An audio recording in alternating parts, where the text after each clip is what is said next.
존경하는 110만 용인 시민 여러분, 김기준 의장님을 비롯한 동료 의원 여러분, 그리고 백군기 시장님을 비롯한 공직자 여러분, 호거국, 모현욱, 유림동, 역삼동을 지역구로 둔 국민의힘 김상수입니다. 먼저 본 의원은 이번 회기가 용인 특례시로서의 출발을 6개월 앞둔 매우 중요한 자리라고 생각합니다. 의회와 집행부가 모두 한 역량과 지혜를 모아 더 나은 용인시를 만드는데 최선을 다해야 할 것입니다. 저는 오늘 용인시 개발에 따른 학교 부정 문제 해결을 위한 공유재산 활용 계획과 공유재산 무단 점유에 대한 용인시의 대책 마련에 질의를 하고자 합니다. 본 의원은 제254회 임시회에서 5분 자유 발언을 통해 역북동을 비롯한 처인구의 학교 부정 문제와 실태를 밝히면서 공유재산인 역북동 561-28에 대한 내각의 재검토와 불법 점유에 대한 대책 마련을 촉구한 바 있습니다. 용인, 그 중에서 특히 처인 지역은 대규모 개발들로 인구는 유입되고 도시는 커가는 데 반해 각종 인프라의 부족과 공공시설 부재로 시민들의 불편은 당연지사가 되어가고 있습니다. 대규모 주거시설이 들어오면 항상 학교 및 교육 인프라 부재로 인한 시민 불편 민원 사항이 뒤따르고 있습니다. 학교의 부재, 학급수 과밀에 따른 불편함, 주변 공사로 인한 소음과 분진 등 항상 제기되고 있는 문제들이지만 전혀 개선의 기미는 보이지 않습니다. 늘 그래왔습니다. 참 답답하고 안타까운 심정입니다. 아이들의 교육 환경은 한번 자리 잡으면 바꾸기가 쉽지 않는 특성을 지니고 있습니다. 그래서 사전에 꼼꼼히 살피고 미리 준비해야 합니다. 행정이 도시의 개발 속도를 따라가지 못하고 중장기적 개발 계획에 따른 체계적이고 계획적인 행정이 이루어지지 않으니 현재의 민원 처리에만 급급할 수밖에 없습니다. 또한 우리 용인은 대규모 계획 도시가 아닌 기존의 도시에 새로운 개발이 덧붙여 얹혀지고 있기 때문에 더욱 세심한 검토가 필요합니다.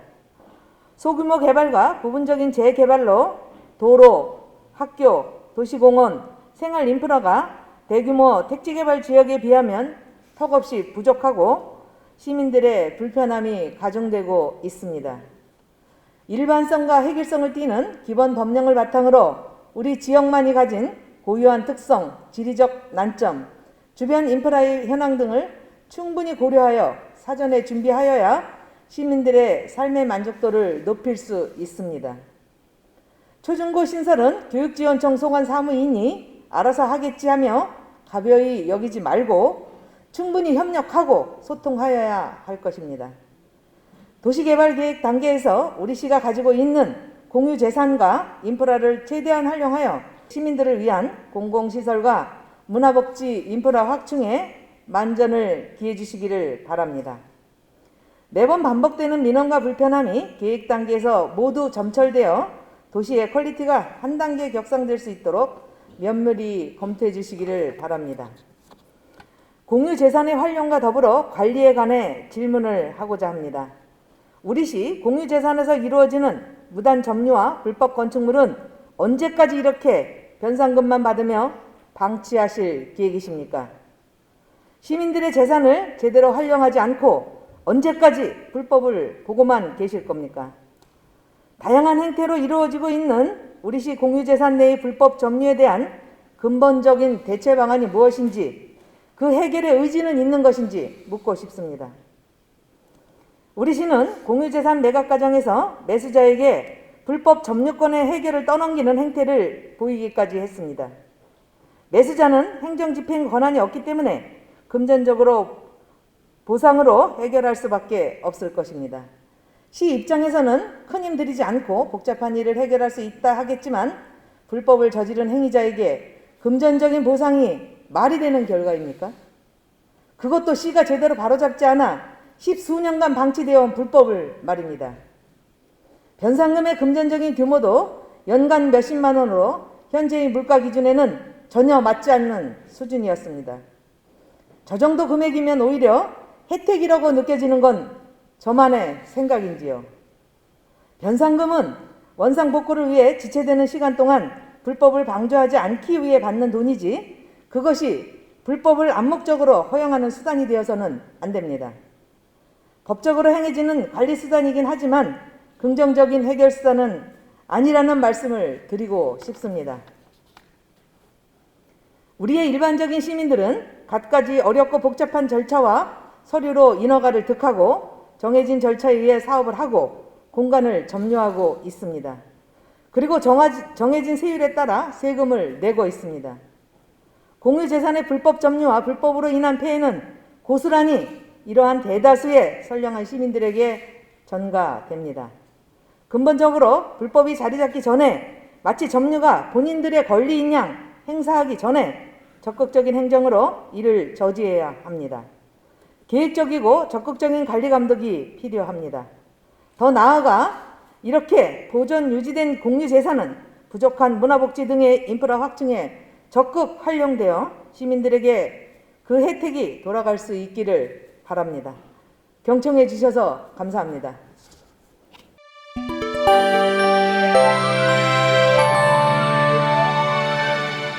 공유재산 활용 계획 및 사유지 무단 점유에 대해 답변드리겠습니다. 우리 시가 인구 110만의 특례시로 급성장하면서 여러 성장통을 겪고 있고 특히 초인 지역은 대규모 개발 사업으로 인하여 늘어나는 인구에 비해 시민들이 요구하는 교육 문화시설 설치 공간이 부족한 게 사실입니다. 시민들이 원하는 인프라 확충에 있어 우리 시가 보유한 공유재산을 활용하기 위해 먼저 체계적으로 관리하고자 처인구와 기흥구의 도로재산팀을 신설하였고 향후에 예정된 조직 개편에서도 재산관리과를 신설하도록 하였습니다. 매년 실시하는 공유재산 실태조사에서도 불법 사항에 대해 변상금 부과와 원상복구 명령을 적극 실시하고 있으며 다양한 공유재산 활용 방안을 발굴하여 우리 시민에게 활용가치가 높은 시설이 조성될 수 있도록 노력하겠습니다.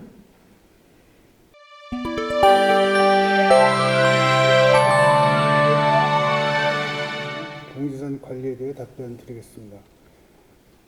공유재산은 사용 용도에 따라 행정재산과 일반재산으로 구분되며 일반재산은 회계과에서 관리하고 행정재산은 행정목적에 따라 각 재산관리부서에서 관리하고 있으며 매년 공유재산 실태조사를 실시하고 있습니다. 2020년도 실태조사 시 42건에 대한 무단점유 사항에 대해 2억 2천만 원의 변상금 부과, 원상복구 명령 등의 조치를 하였으며 금년에도 36,157제에 대하여 공유재산에 대하여 84개 재산관리관별로 공유재산을 조사를 실시하고 있습니다.